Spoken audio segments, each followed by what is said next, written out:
தமிழ்நாட்டினுடைய முதல் பாரம்பரிய பல்லுயிர் சூழலியல் தளமான அரிட்டாப்பட்டியை உள்ளடக்கிய மதுரையினுடைய மேலூருக்கு அருகே இருக்கக்கூடிய அந்த பகுதியில் டங்ஸ்டன் சுரங்கம் அமைப்பதற்கு எதிர்ப்பு தெரிவித்து மத்திய சுரங்கத்துறை அமைச்சர் கிஷன் ரெட்டியை அந்த பகுதியினுடைய கிராம மக்கள் சந்திச்சிருக்காங்க. அவரிடம் என்னென்ன ஒரு கருத்துக்களை மத்திய அமைச்சர் இன்று முன்வைத்தார் நம்ம கேட்டு தெரிஞ்சுக்கலாம்.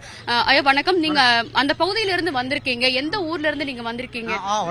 வளாலப்பட்டி கிராமத்துல வந்திருக்கோம்.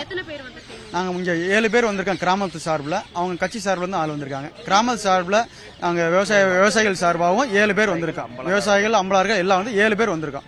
இன்னைக்கு என்னென்ன கோரிக்கைகள் மத்திய அமைச்சரை நேரில் சந்திக்கும் போது உங்கள் சார்பா முன்வைக்கப்பட்டது? நாங்க வந்து எங்கள் பகுதி வந்து விவசாயம் தான், விவசாயம் மட்டும்தான் எங்களுக்கு, மித்தது வேணாம், எங்களுக்கு விவசாயம் மட்டும்தான், விவசாயத்தை மட்டும் எங்களுக்கு காக்கிறதுக்காக எங்க விவசாயத்தை அழிச்சிட்டு வர திட்டம் இந்த திட்டம் எங்களுக்கு வேணாம். அதுல வளர்ச்சி இல்லை எங்களுக்கு. நாங்கள் வந்து இன்னைக்கு இல்லை, எங்கள் முன்னோர்கள் முன்னே வந்து நாங்கள் விவசாயத்தை மட்டும்தான் வந்து வாழ்வாரம் பண்ணிக்கிட்டு இருக்கோம். எங்களுக்கு விவசாயம் மட்டும் இருந்தால் போதும்னு சொல்லி வலியுறுத்தினோம். அவங்க வந்து அதுக்கு சொன்னாங்க, இந்த மாதிரி எங்கள் அரசாங்கம் வந்து விவசாயிகளுக்கு எதிராக இல்லை, உங்களுடைய கோரிக்கையில் எல்லாத்தையும் ஏற்றப்பட்டு 100% இதை நாங்கள் ரத்து பண்ணி தரோம்னு சொல்லியிருக்காங்க. மிக முக்கியமா விவசாயம் மட்டுமல்லாமல் என்னென்ன பாதிப்புகள் டங்ஸ்டன் சுரங்கம் அந்த பகுதியில் வரதால ஏற்படும் நீங்க நினைக்கிறீங்க? டங்ஸ்டன் சுரங்கம் வந்துட்டால எங்க ஏரியா நிலத்தடி நீர் சுத்தமா இருக்காது, மக்கள் எதுவும் வாழ முடியாது, டஸ்ட் அந்த தூசிகள் ரொம்ப இதாக வரும்னு சொல்றாங்க. விவசாயம் சுத்தமா போயிடும் எங்களுக்கு. அதுதான் எங்களுக்கு விவசாயம் மட்டும்தான் எங்களுக்கு. விவசாயம் தெரியணும். இப்ப பொதுவாக வந்து எப்படின்னா எங்க அங்கிட்டு இருக்க மக்கள் பூராமே எப்படின்னா ஒரு போகம் தான், 2 போகம் சொல்லுவாங்க, 3 போகம், அதெல்லாம் இல்லை. எங்களை ஒரு போகம் தான். நாங்க வந்து அதை வச்சுதான் வாழ்வாதாரமே எங்களுக்கு எல்லாமே, மக்களுக்கு பூராமே.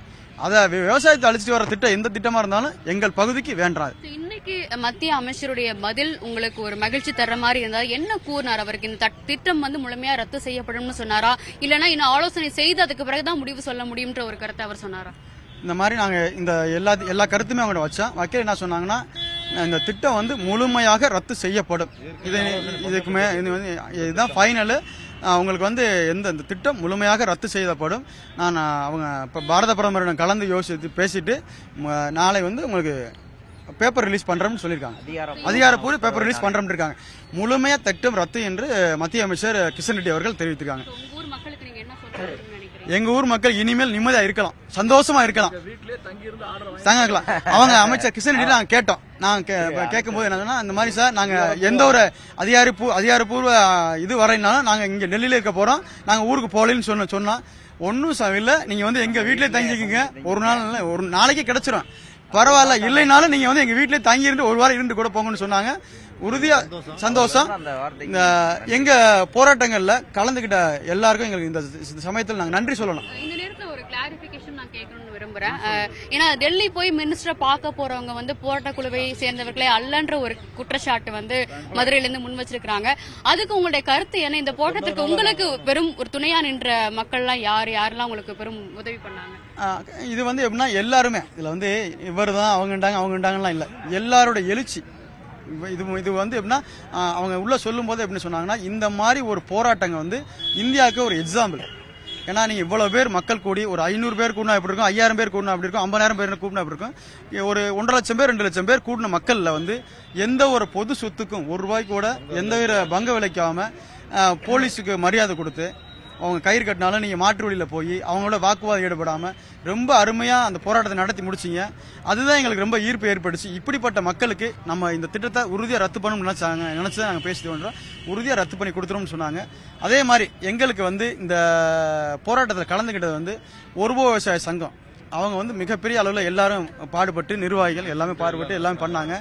வர்த்தக சங்கம், அடுத்து மேலூர் வர்த்தக சங்கம் வந்து எங்களுக்கு கடை அடைச்சு எங்களுக்காக அடையாளத்தை கொடுத்தாங்க, ஆதரவு வச்சாங்க. அடுத்து மதுரையில் உள்ள ஆணையரும், மற்றபடி மேலூர் தாலுவில் அனைத்து வர்த்தக சங்கங்களும் எங்களுக்காக கடையடிச்சு இது பண்ணாங்க. மேலூர் அரசியல் கட்சி தலைவர்கள், அனைத்து சமுதாய மக்கள், அரசியல் கட்சி தலைவர்கள் எல்லாரும் வந்து எங்களை சந்திச்சு நாங்க உங்களுக்கு முதல்ல இருப்போம். மாணவியர் வந்து உள்ளிருப்பு போராட்டம் நடத்தினாங்க, அதெல்லாம் எல்லாமே நடத்துறாங்க. ஆட்டோ சங்கம், சட்டக்கல்வி மாணவர்கள், வக்கீல்கள், அட்வொகேட்ஸ், வக்கீல் சங்க நிர்வாகம் அனைவரும், தமிழக காவல்துறை, முக்கியமாக தமிழக காவல்துறை எங்களுக்கு முழு ஒத்துழைப்பு. போராட்டத்திற்கு நீங்க வந்து உங்களுக்காக போராடல, ஊடக நண்பர்கள், முக்கியமா உங்களை சொல்லணும், இது எல்லா இடத்தும் எல்லாமே ரீச் ஆக காரணக்கு நீங்களும் ஒரு முக்கியமான காரணம். அதே மாதிரி சமூக ஆர்வலர் அவங்களும் வந்து கலந்துக்கிட்டு எல்லாமே ஒரு ஒரு போராட்டம் ஒரு எதுனா எப்படி நடத்தணும்னா ஒரு ஜெனியூனா நடந்துச்சு. ஒரு எல்லாமே வந்து எந்த ஒரு இதுவுமே இல்லாம ரொம்ப ஜெனியூனா ரொம்ப இதா நடந்துச்சு. எங்க மக்கள் வந்து இனிமேல் தான் நிம்மதியா இருப்பாங்க, நிம்மதியா சாப்பிடுவாங்க. ஒரு நைட்ல வந்து தூங்காம போய் மலையில போய் நிக்கிறதும் போராட்டம் பண்றது, இது ஐயோ நாளைக்கு வந்துருமோ இன்னைக்கு வந்துருமோ அப்படின்னு சொல்ற கவலையில இருந்தாங்க. எங்க மக்களுக்கு இப்போ ஒரு நம்பிக்கையான தகவல் கொடுத்திருக்காங்க. நாளைக்கு அதிகாரப்பூர்வமா கிடைக்கின்று நாங்க நினைச்சிருக்கோம். எங்க பகுதி மக்கள் எப்படின்னா நாங்க ஜாதி மத என்னைக்குமே பாகுபாடு கிடையாது. எங்க பக்கத்துல வந்து எல்லாமே ஒண்ணுதான். எங்களுக்கு குலதெய்வம் வந்து கள்ளழகர் கோவில். கள்ளழகர் கோவில் வந்து எங்கள் கள்ளழகர் காப்பாற்றார். அவரோட பூமி அது வந்து அவங்க காப்பாத்திட்டார். அவர் எங்களை எல்லாரையும் காப்பாத்திட்டார். ஒரு எல்லாமே கடைசியா வந்து மிக முக்கியமா இந்த போராட்டம் நடைபெறதுக்கு மிக முக்கிய காரணமே அரிட்டாப்பட்டியை சுற்றியுள்ள அந்த 2000 ஹெக்டேர் பரப்பு அப்படின்றது வந்து ஒரு தமிழ்நாட்டினுடைய ஒரு முதல் பல்லுயிர் சூழலியல் தளமா பார்க்கப்படுது. சோ அதை பாதுகாப்புறதுக்காக நீங்க வந்து மத்திய அரசு மற்றும் மாநில அரசுடைய ஒரு கோரிக்கை எதுவும் மக்கள் அந்த பகுதி மக்கள் சார்பா முன்வைக்க ஒரு வாய்ப்பு இருக்கா? கண்டிப்பா உள்ளே கோரிக்கை நான் வச்சோம். எப்படின்னா எங்க பக்கம் வந்து விவசாயங்கள் இருக்கு. எங்க இந்த பகுதியை வந்து பாதுகாக்கப்பட்ட வேளாண் மண்டலமாகவும் தொல்லியல் துறை அதிகமான கோயில்கள், சமண படுக்கைகள், குடைவரை கோயில்கள், மீனாட்சிபுரம் கல்வெட்டு, இன்னும் பல கோயில்கள் மிகவும் பழமை வாய்ந்த கோயில்கள் பல கோயில்கள் இருக்கு, பல குளங்கள் இருக்கு, குட்டைகள் இருக்கு, விவசாயங்கள் இருக்கு. இது எல்லாத்தையும் பாதுகாக்க மாதிரி இந்த நேரத்தில் தமிழக அரசுக்கு ஒரு வேண்டுகோள் வைக்கிறோம். பாதுகாக்கப்பட்ட வேளாண் மண்டலமா நீங்களும் அதை அறிவிக்கணும். எங்களுக்கு தொல்லியல் இதுலயும் வந்து எங்களுக்கு வந்து பாதுகாக்கப்பட்ட தொழில் பகுதியாகவும் அறிவிக்க வேண்டும். ஆமாக்கா, அந்த பகுதியை தொல்லியல் துறையிலிருந்து டாமின் கனிமவளத்துறை வந்து 150 ஏக்கரை திரும்ப ஒப்படைத்திருக்காங்க. அதை பழையபடியும் தொல்லியல் துறையிடையே ஒப்படைக்கப்பட்டு அதை முழுமையான பாதுகாக்கப்பட்ட பல்லுயிர் வாழும் பகுதியாக அறிவிக்க வேண்டும்.